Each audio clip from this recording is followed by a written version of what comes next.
Thanks for staying with us. I'm Bill O'Reilly in the Miller Time segment tonight. Let's get right to the stage of Southern California. Joins us now from Santa Barbara. So, Miller, presidential press conference. I know that was a huge event for you, correct? First off, who was the guy right before me? Was that Congressman F. Murray Abraham, or who was that talking about immigration? Illinois. Ah, well, you know, they had the sound on here. He looked angry. You must have said something to him like, can we check people in at the border? Is that what got him so riled up? He wasn't angry, but, you know, the congressman is a very good guy, and we kind of agree on a bunch of stuff. The best. Listen, I didn't watch the press conference because I wanted to see a crowd that was less fawning, so I watched the Justin Bieber concert over on Nicktoons, okay? They were pretty accommodating to the president today. The only guy was our guy, Ed Henry. He's the best. Yeah. Henry gave him a little jazz, but that was it. Everybody else was... Look how well turned out they are, Miller. Look how well scrubbed they are.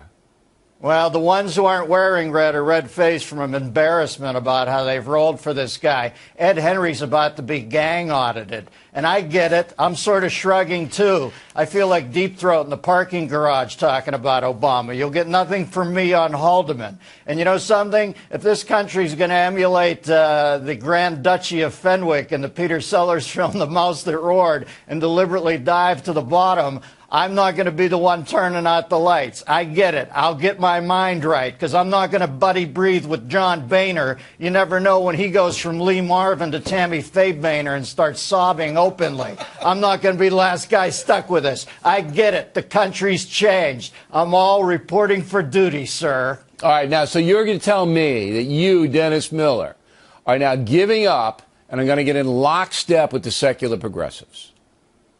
Did you ever see the movie Invasion of the Body Snatchers when Kevin McCarthy and Dana Winter want to get back into the street traffic so they go dead-eye so they don't get hassled? That's me, man. I got my own thoughts when I'm out on the sidewalk dodging the sea pods. You're going to see this look, all right? That's exactly what you're going to see. Billy, you think this is a glitch. I think this is a sea change. I don't think this comes back during my lifetime. I do believe it comes back in the same way an alcoholic who has a brush with mortality will eventually come back. Somebody will have a stroke, or somebody will almost croak from alcohol poisoning fiscally, and maybe then we pull it back. But this thing's not edging back. The inmates are now subletting the asylum. It's going to take something to wake people up. I agree with you. Yeah. The market down another 200 points today almost.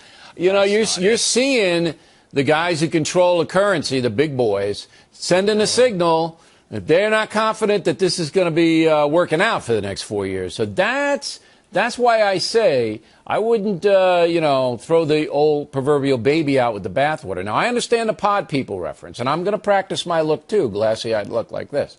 I'm going to practice. I may need it. But I do think the traditional forces are going to gather, and they're going to come back.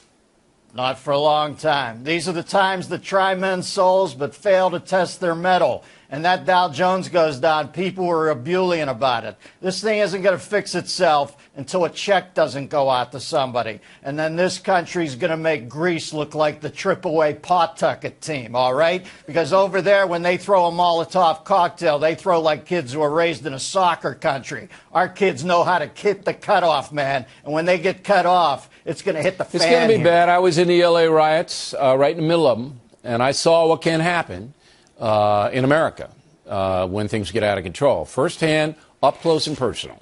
All right, now Chick-fil-A, you've been following this story, and it's associated with the gay marriage situation, which is all going the way that the gays want it to go at this point. But what's going on with Chick-fil-A?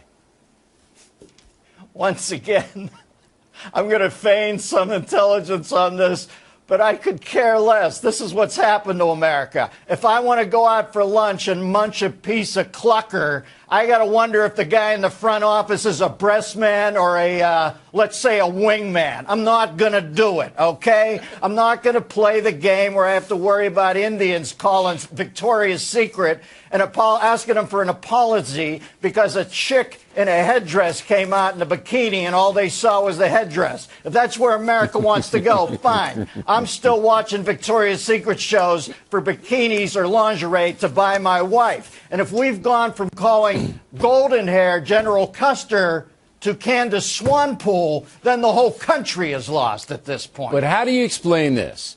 In a recent survey, Chick-fil-A was voted America's #1 chicken chain. It tastes good. Oh. Anybody remember eating chicken because it tasted good? What happened? I don't know. See, we don't have a Chick-fil-A on Long Island. I got a Chicken Delight, one of the few remaining ones near me. And they're good. We got one chicken company whose logo is an old plantation owner. Nobody's down on that. What the hell happened? Come on, the Colonel is. Yes, that's right. He, how is he harvesting? Colonel, that's what we want to know right now. Next to Gutierrez, the Colonel's the greatest guy who ever lived. Dennis Miller, everybody. If you see him in the street, do not speak to him. Pod People reference. And the D-Man would like you to know about a tremendous Christmas gift, the Boulder Fresher DVD. Available on BillO'Reilly.com. Can't get out to see us in person? That fills in the blank right there. You like it? By the way, we'll see everyone in Houston at the Hobby Center on Saturday, November 24th. The only show not sold out. On deck.